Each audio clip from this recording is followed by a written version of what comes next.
Guardians of the Galaxy Volume 2 is finally here. It is the sequel to the 2014 Guardians of the Galaxy. It is the 15th film in the Marvel Cinematic Universe. And in this film, the Guardians are banding around the galaxy taking jobs for various people until one day they piss off the sovereign people, so now they're running for their lives, and then they encounter this person called Ego who claims to be Peter Quill's father, and then some other things start happening which I'm not going to spoil. Of course, I was excited for this film. It was one of my most anticipated films of this year. I love the first movie, so number 2, obviously, I'm just going to look forward to it. And is Guardians of the Galaxy 2 good? In my opinion, yes it is. I had a lot of fun with this film. Is it perfect? No. Is it as good as the first film? No. But I still really enjoyed it. Right off the bat, the characters in this film maintain their chemistry and their great hilarious back and forth. One of my fears going into this film is that the humour with the characters was going to grow stale, because it was very fresh in the first movie, so by the second one, would it be one of those, oh, I've seen it all before kind of things? But it's not. The irreverent humour, the bickering back and forth, the insults, the arguments that these characters have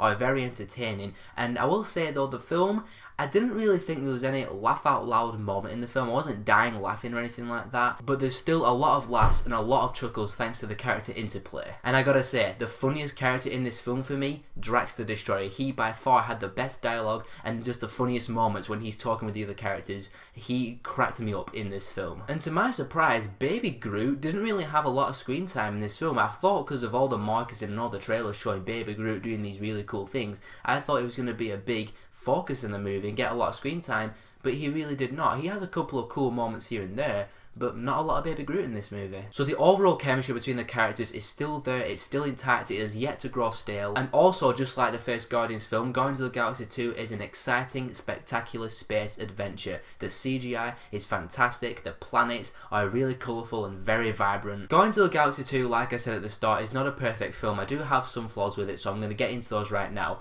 This film does the Empire Strikes Back thing, at least in the first half, where it splits up the crew and takes one group of characters here to do this thing and another group of characters over here to do this other thing. It did feel a little choppy at times when it cuts back between characters in different locations, but the big glaring issue of this film for me was the second act. After the great opening act, the second act slows down quite a bit and it meanders for a while. There's a lot of characters walking around or sitting around talking and expressing feelings, and I understand they're trying to flesh out the characters, but after a while I was like, can we get to a story please? Because that's what it felt like. During the second act, when all these characters are just sitting around talking, it didn't even feel like there was a story going on. But when the story eventually does kick in, it was exciting and also quite unexpected. The storyline between Peter and his dad did not unfold the way I thought it was going to. I had it all mapped out in my head, or at least I thought I did, but it ended up taking a different direction and I really liked where it ended up going. Another flaw that I had with this film, and a lot of you are about to roll your eyes, but it is the villain. Now, I'm not going to tell you who the villain of this film is because,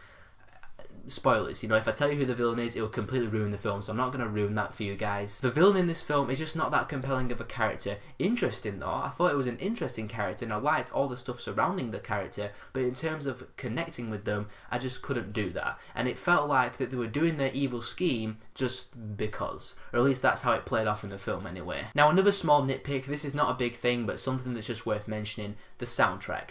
The soundtrack in the first film was one of the things you talked about. Oh my god, all those amazing songs from the first movie. The soundtrack here, not really that great, to be honest. Not very memorable. So yeah, the soundtrack was disappointing, but it's not a big deal, you know. Could you imagine someone saying, Guardians of the Galaxy 2 sucks? Why? The soundtrack. Okay. But overall guys, I still really enjoyed Guardians of the Galaxy Volume 2. When it's all said and done, this is a film about family. The first film was about the crew becoming a family. This film is about them being a family. They argue a lot and they bicker all the time, but when the going gets tough, they care about each other and they have each other's backs, and I thought they portrayed that very well. All the themes of family were done very well in this movie. And on top of that, it's another exciting space adventure with really great CGI, great planets, and just a really great cast of characters that interact with each other very, very well. I cannot wait to see the Guardians meet the Avengers next year. I'm looking forward to seeing them again in Guardians of the Galaxy Volume 3. I'm going to give Guardians of the Galaxy Volume 2 a 4 out of 5. And yes, I can confirm that there are 5 post-credit scenes. Yes, 5. Now, 3 of them are played off for comedic effects. They're just funny little things thrown in there. But 2 of them do seem to set up for some stuff later on down the line. So stay throughout most of the credits. Don't stay for the very last thing because that's a comedic scene, so stay for like the first 4. And that is my take on Guardians of the Galaxy 2. Thank you very much for watching the video as always, guys. Let me know in the comments below, what did you think of Guardians of the Galaxy 2, and if you want to see more of my stuff, click on one of these links and I'll see you all in the next video.